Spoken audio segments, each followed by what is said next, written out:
Welcome to the Story a Day podcast. This is Julie Duffy, encouraging you to be a writer today, not someday. Good morning, good evening, good afternoon. It's Julie here from the Story a Day podcast.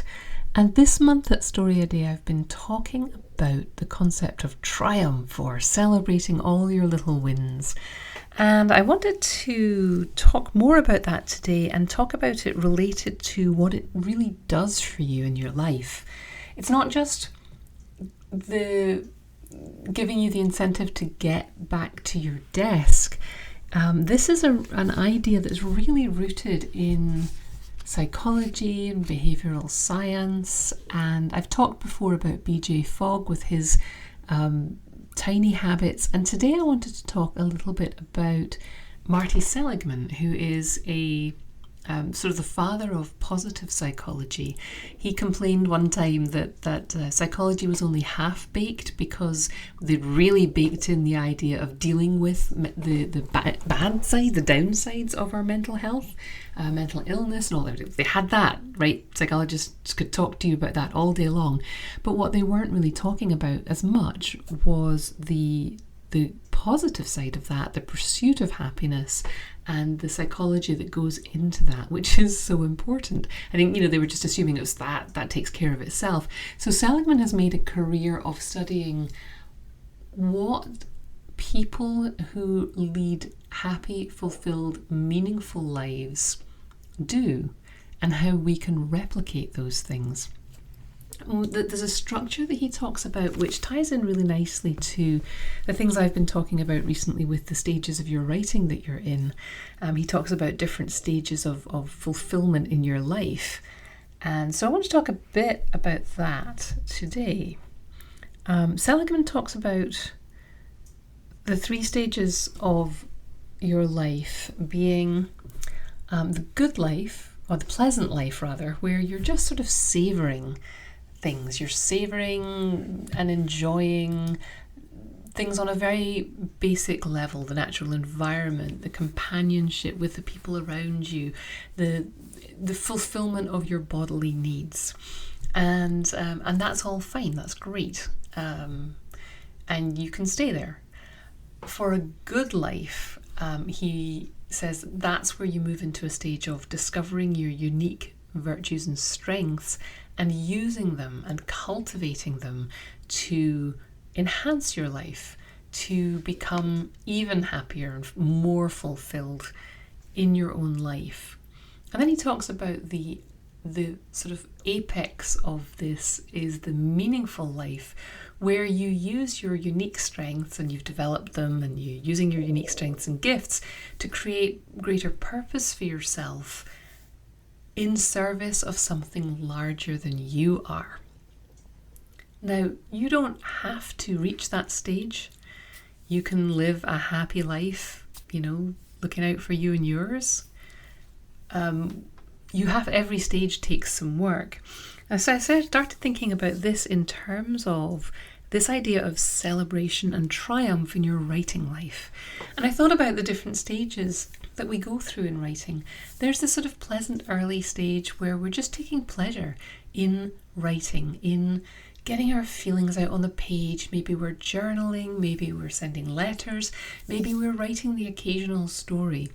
And there's a real pleasure in putting your thoughts down on paper, expressing yourself, sharing your vision of the world, and getting all of that stuff out and down for, in some kind of way. It's satisfying and it makes us feel good. But then at a certain point, we can go further in our writing and we can get to a point where we're starting to recognize our own particular strengths and perhaps our own particular weaknesses.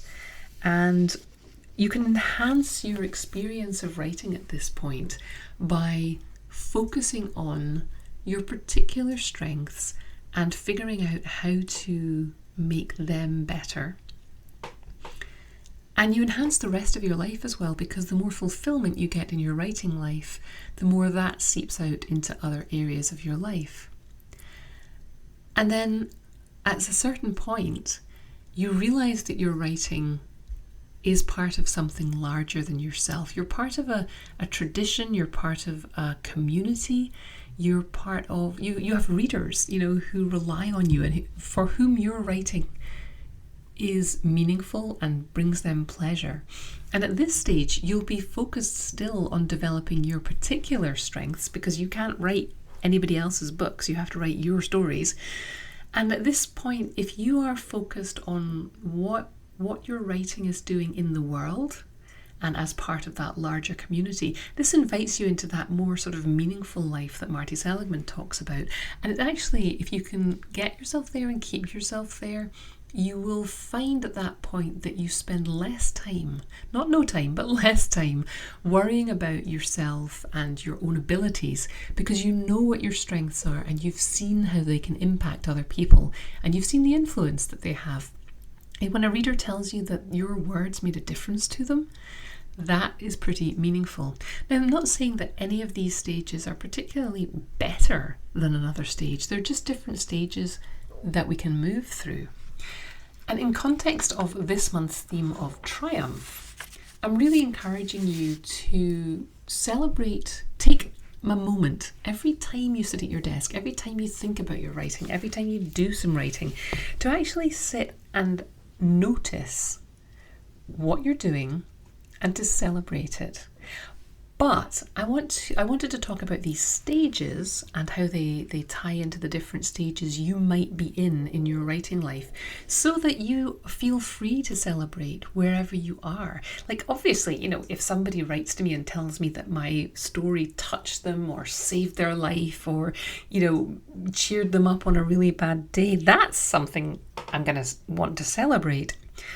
But if I'm not in that stage, I'm not going to be getting that kind of feedback, that kind of celebration. Looking for those kinds of things to celebrate is counterproductive, it's not appropriate, and it's not necessary. If I'm still in the stage where I'm just rediscovering writing and I'm journaling and I get pleasure out of journaling and writing letters to people, but I don't do it very often, then if I sit down, every single time I sit down and open up my journal or write a letter or, write a tiny little story, every single time I do that is worth celebrating. Just because somebody else has a best-selling novel or signed with an agent doesn't make what I'm celebrating any less important, because the stage I'm in is that pleasant writing stage where I'm really just rediscovering it for myself. I'm savouring every act of writing.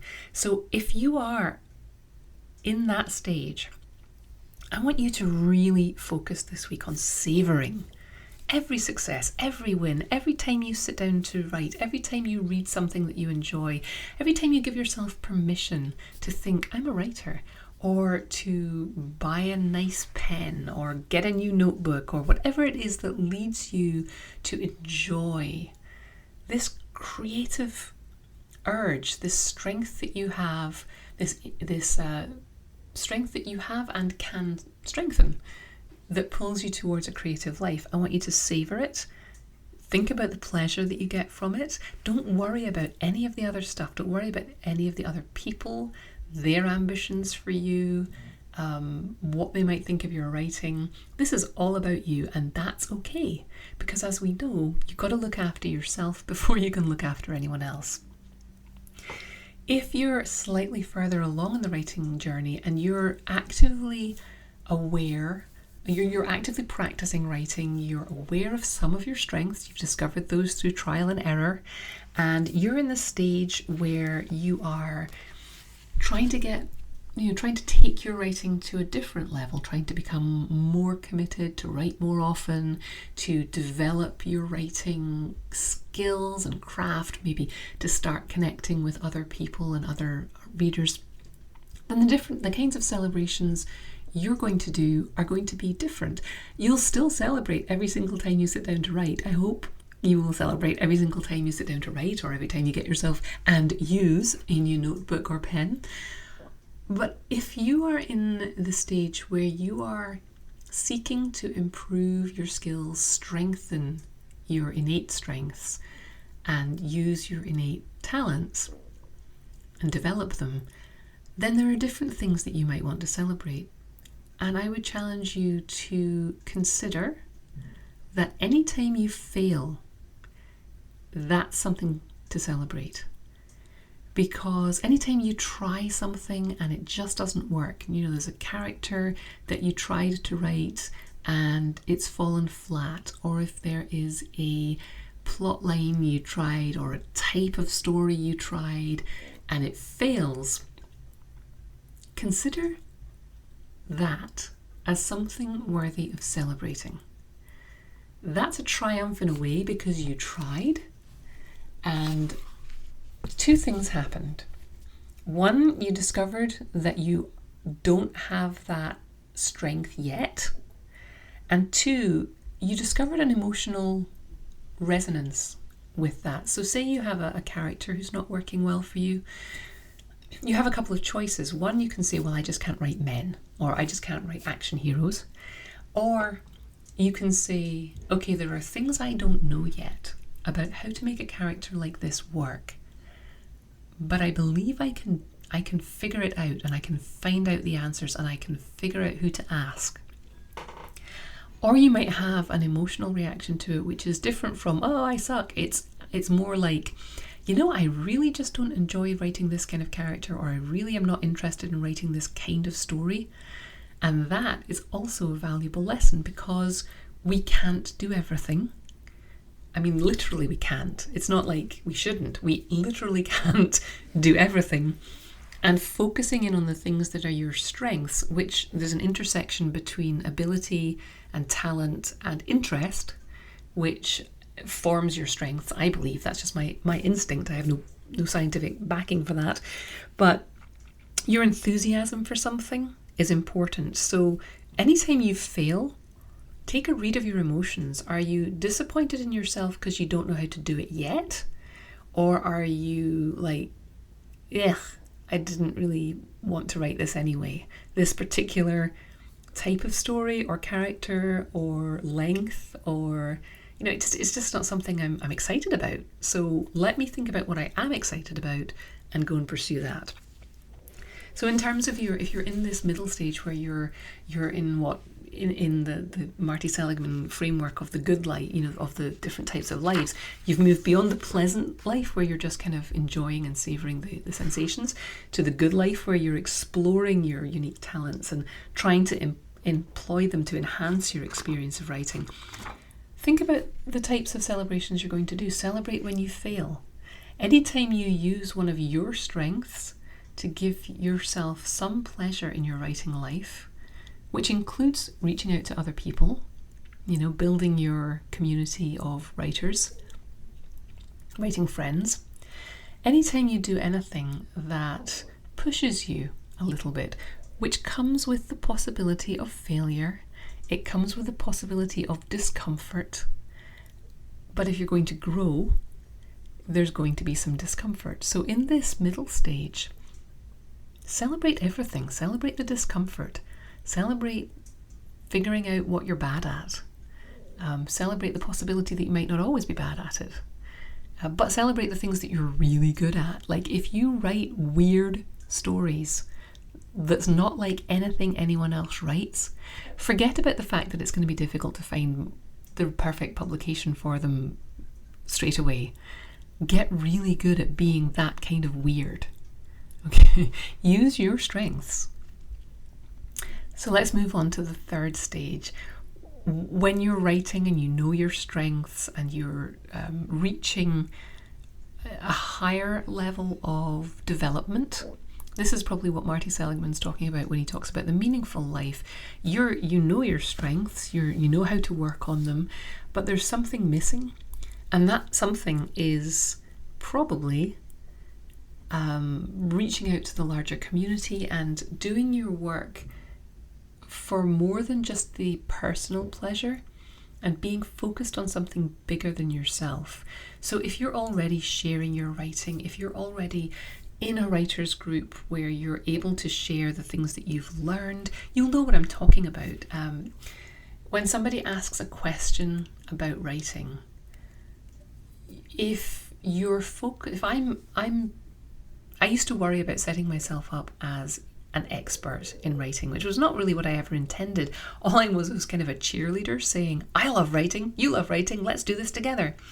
But over the years, I've gained some, experience, and I've heard a lot of questions. I've tried a lot of stuff. I've written a lot of stuff. I've talked to a lot of other writers who are at all kinds of stages in their careers.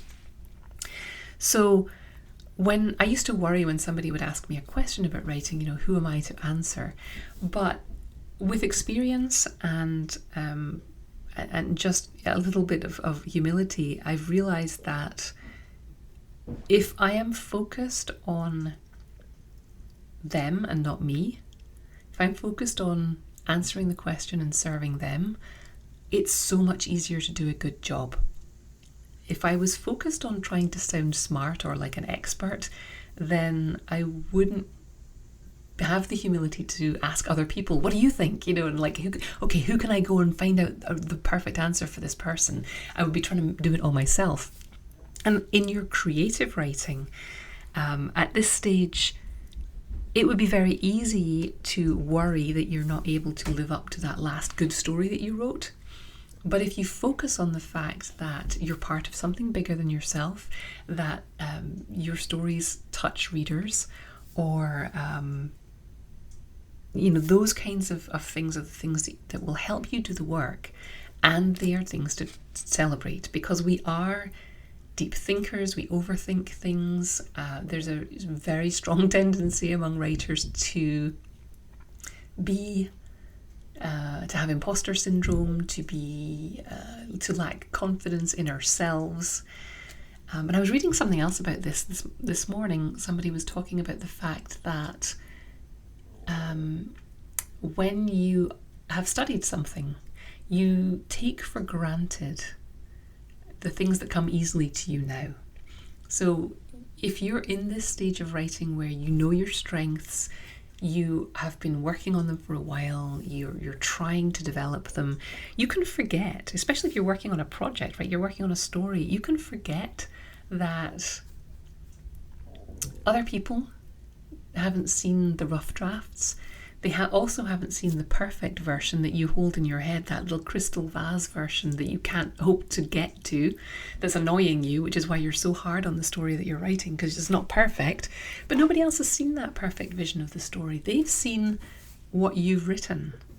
And if you can remember that your story is only really half your story, it's half what the reader puts into it as well, then that frees you up to be of service, and for your writing to be of service without any grandiosity, without any undue pressure on yourself. It's once you begin using your gifts to give back, that's a whole different level. But that's not something that I want to pressure anyone who's just at the beginning and writing for pleasure and journaling. You don't have to think about what your writing is doing for anyone else. You just think about what your writing's doing for you right now, and you'll know if and when it's time to move on to a new stage. And for people who are at that sort of like later stage where they're, you're working on your talents, you're getting your work out there, you know that you're part of something bigger, celebrate any time you remember that, right? Any time that you are able to get out of your own head and tamp down your worries about your talents and your strengths, and remember that you are giving pleasure to people with your writing.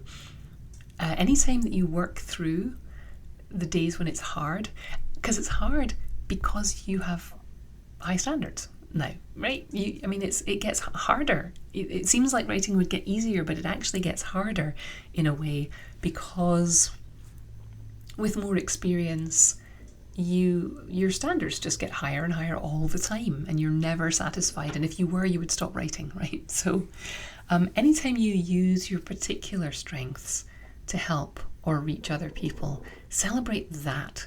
Don't worry about the things that you can't do. Don't worry about the things that somebody else is better at. Doesn't matter, that's their strength. Anytime you use your particular strengths, like I said, if you write weird stories, go double down on the weird.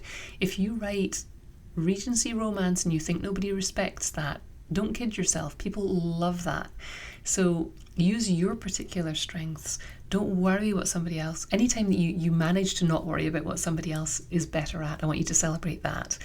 Anytime that you find yourself having a moment of clarity about what your true purpose is in writing, take a moment and enjoy that. Celebrate that. Write down on your list of celebrations that happened. Anytime that you help someone else with an answer, even if you just chip into a discussion about something related to creativity, and you may not have the whole answer, but you may have your part of the answer, and somebody that that can help someone. So anytime that you help someone else to take another little half step on their journey towards creativity, celebrate that. And anytime that you say no to that kind of invitation because it's going to cut too much into your time for your creative work, I want you to celebrate that too. Because you can get caught up in giving so much that you deplete yourself. And you have strengths and talents that you are using to give back to the world. So anytime that you say no to something, I want you to stop and celebrate and remember that this is in service of a greater good. So that's my sermon for this week. Sorry if that got a little, well, no, I'm not. It was heartfelt, right? It was heartfelt. I want you to really focus on celebration for the reasons that I gave you, talking about BJ Fogg and the behavioural science of this. When we feel better, and I came across a quote from Bill Murray, which I'd forgotten about, where he said somebody told him early on in his life that if anytime you want to do something, we just perform better when we're relaxed. So that's part of this idea of celebrating. It's partly about building habits and reinforcing good behaviour so that your brain wants you to come back to your writing. It's partly about we just work better when we're happier.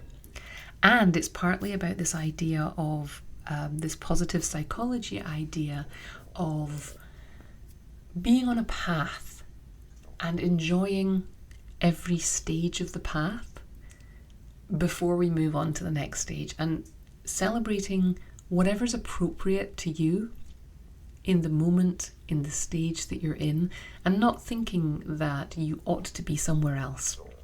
You'll know. If you're journaling every day and you're totally happy with it, you'll know.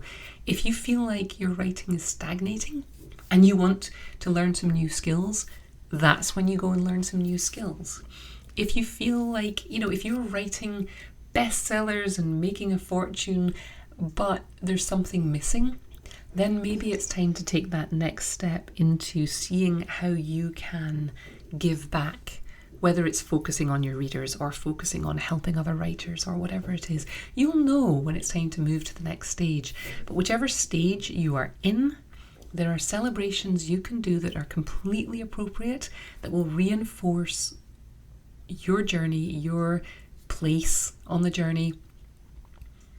And I would be really interested to hear from you where you think you are, what kind of celebrations you've been doing this month, and just generally what you thought of this idea that there are different stages, and where you think you are on our hierarchy of fulfillment, because you can be fulfilled in each different stage in different ways. I'm not saying that you need to get to any particular stage to call yourself a writer.